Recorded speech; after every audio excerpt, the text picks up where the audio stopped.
Daddy job వచ్చింది daddy, రేపే joining. సంతోషం తల్లి, అన్ని జాగ్రత్తలు ఉండు. బయట పరిస్థితులు అస్సలు బాలేవు. నా గురించి మీకు తెలుసు కదా డాడీ, నా జాగ్రత్తలో నేను ఉంటాను, మీరేం టెన్షన్ పడకండి. డాడీ ఆఫీస్కి వెళ్ళొస్తాను.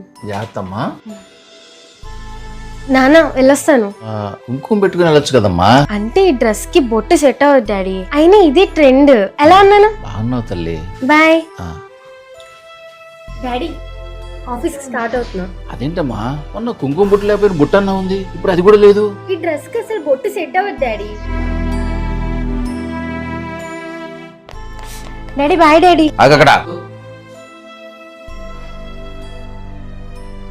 జాబ్ జాయిన్ అయినప్పుడు ఎలా ఉన్నావు, ఇప్పుడు ఎలా ఉన్నావు? బొట్టు తీసేసావు, చున్ని తీసేసావు, ఇప్పుడేమో బట్టలు కూడా లేకుండా పోతున్నావు.